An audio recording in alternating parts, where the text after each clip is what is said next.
Halo Sobat channel Cahaya Belajar Bersama. Hari ini channel Cahaya Belajar Bersama akan memberikan ringkasan materi tentang asuhan keperawatan diabetes mellitus tipe 2, khususnya konsep dasar medis. Sebelumnya jangan lupa like, share, komen, dan subscribe ya channel Cahaya Belajar Bersama. Pokok pembahasan dari konsep dasar medis ini adalah pengertian diabetes mellitus, klasifikasi DM, anatomi fisiologi, etiologi, patofisiologi, manifestasi klinis, pemeriksaan diagnostik, penata laksanaan medis, dan komplikasi yang timbul dari DM. Jadi, diabetes mellitus itu sendiri merupakan kelompok penyakit metabolik yang ditandai dengan peningkatan kadar gula dalam darah. Hal ini disebabkan karena adanya gangguan hormon dalam tubuh kita yang bernama insulin. Kelainannya bisa berupa produksi hormon insulin yang berkurang atau bisa juga fungsinya yang sudah terganggu. Hormon insulin ini berfungsi untuk membantu mengontrol kadar gula darah atau glukosa dalam darah. Diabetes mellitus terdiri dari beberapa tipe, tapi yang sering ditemukan yaitu diabetes mellitus tipe 2. Pada kesempatan kali ini, kita akan fokus membahas DM tipe 2 tersebut. Hormon insulin merupakan hormon alami yang diproduksi di organ pankreas. Pankreas adalah organ pencernaan yang memiliki fungsi penting dalam tubuh, yaitu memecah makanan dan mengatur kadar gula darah. Pankreas terletak di bagian belakang perut, tepatnya di belakang lambung dan dikelilingi oleh organ-organ lain, seperti usus kecil, hati, dan limfa. Bentuk pankreas seperti buah pir pipi, dengan panjangnya sekitar 12-18 cm dan berat kisaran orang dewasa 40,9 sampai 182 gram. Jaringan penyusun pankreas terdiri dari jaringan eksokrin dan jaringan endokrin. Jaringan eksokrin terdiri dari sel sekretorik yang berbentuk seperti anggur dan disebut sebagai asinus atau pankreatik acini, yang merupakan jaringan yang menghasilkan enzim pencernaan ke dalam duodenum. Sedangkan jaringan endokrin terdiri dari pulau-pulau Langerhans atau islet of Langerhans yang terdiri dari jaringan pankreas di mana menghasilkan insulin oleh sel beta dan glukagon oleh sel alfa. Ketika kita makan, pankreas akan melepaskan hormon insulin yang memungkinkan tubuh mengubah glukosa menjadi energi yang disebarkan ke seluruh tubuh. Hormon ini juga membantu menyimpan energi tersebut.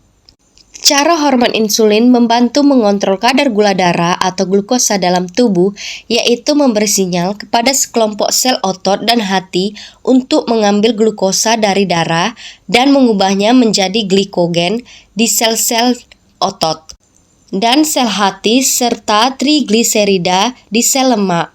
Glikagon dan trigliserida ini merupakan bentuk sumber energi yang disimpan oleh tubuh. Diabetes mellitus tipe 2 sendiri disebabkan terjadinya karena gangguan kerja insulin dan produksinya yang berkurang. Hal tersebut bisa disebabkan beberapa faktor, seperti yang pertama gaya hidup.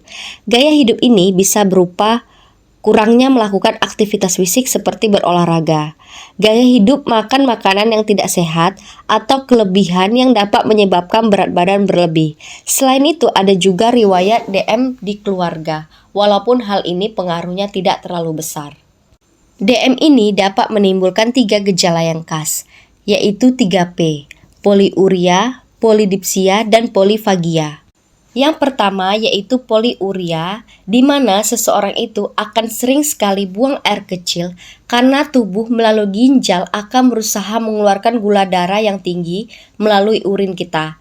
Jadi karena sering dan banyaknya kencing akan terjadi gejala kedua yaitu polidipsia. Polidipsia di mana seseorang pasien tersebut akan sering atau banyak minum. Dan yang ketiga yaitu polifagia. Karena fungsi insulin ini mengubah glukosa dalam sel tubuh sebagai bahan energi, karena terganggu dan jumlahnya kurang, maka sel tubuh kita tidak mendapatkan gula darah lagi. Sehingga dianggap sel tubuh kita itu lapar dan membuat kita lapar terus. Diabetes mellitus tipe 2 disebabkan oleh resistensi insulin dapat terjadi karena beberapa faktor seperti obesitas, gaya hidup tidak sehat, dan kurang bergerak, yang dimana produksi glukosa berlebihan. Sekresi insulin gagal mengkompensasi resistensi insulin. Apabila tidak ditangani dengan baik, pada perkembangan selanjutnya akan terjadi kerusakan sel-sel beta pankreas. Kerusakan sel-sel beta pankreas akan terjadi secara progresif. Seringkali akan menyebabkan defisiensi insulin, sehingga akhirnya penderita memerlukan insulin eksogen. Pada penderita diabetes mellitus tipe 2 ini memang umumnya ditemukan kedua faktor tersebut, yaitu resistensi insulin dan defisiensi insulin. Untuk menentukan seseorang menderita penyakit diabetes mellitus tipe 2, diperlukan beberapa pemeriksaan serta melihat tanda dan gejala orang tersebut. Pemeriksaan yang dilakukan yaitu pertama gula darah yang terdiri dari gula darah puasa yang diambil berupa sampel darah vena setelah puasa minimal 8 jam. Dengan hasil apabila gula darah puasa di bawah 100 maka hasilnya normal.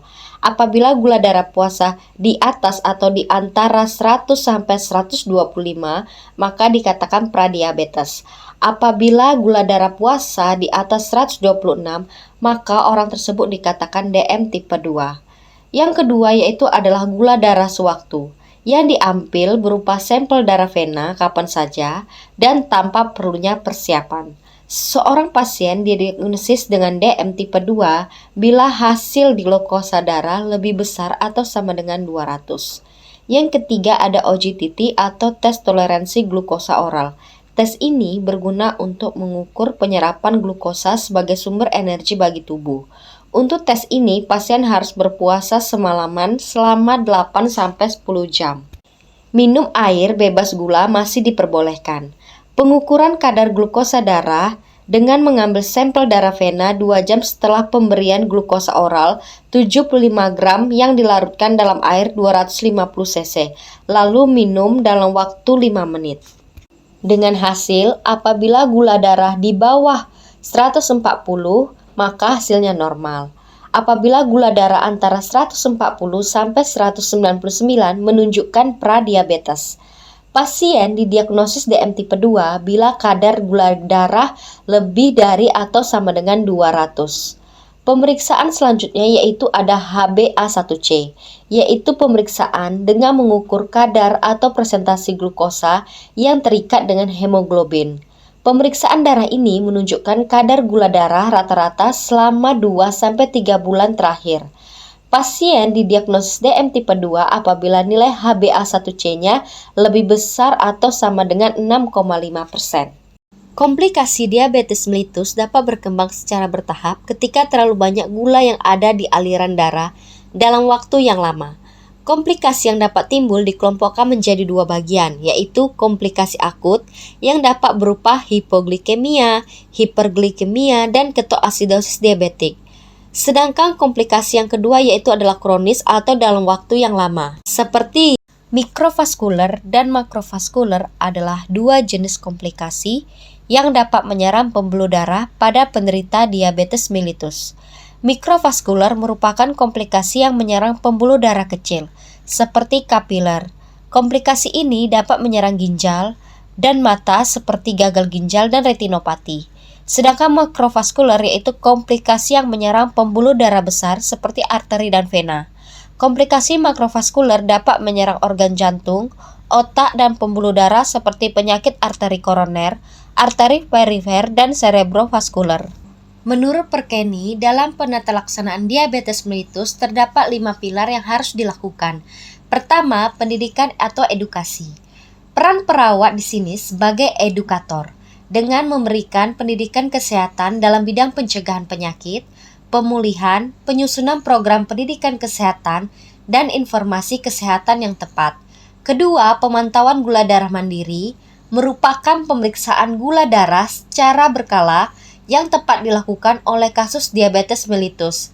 Dapat memberikan informasi tentang variabilitas glukosa darah harian, seperti glukosa darah setiap sebelum makan, 1 atau 2 jam setelah makan, atau sewaktu-waktu pada kondisi tertentu. 3. Terapi gizi medis. mengatur pola makan penderita diabetes mellitus sangatlah penting, berupa jumlah makanan dan jenis makanan yang dimakan. Keempat, latihan jasmani. Aktivitas fisik dilakukan secara rutin 3-4 kali seminggu selama 30 menit. Olahraga yang dianjurkan seperti berjalan, bersepeda santai, jogging, dan berenang. Yang kelima, ada terapi farmakologis. Diberikan bersama dengan pengaturan makanan dan latihan jasmani. Terapi farmakologis ini terdiri dari obat oral dan bentuk insulin. Nantikan contoh soal dan pembahasannya di channel Caya Belajar Bersama. Sampai jumpa di next video. Bye-bye.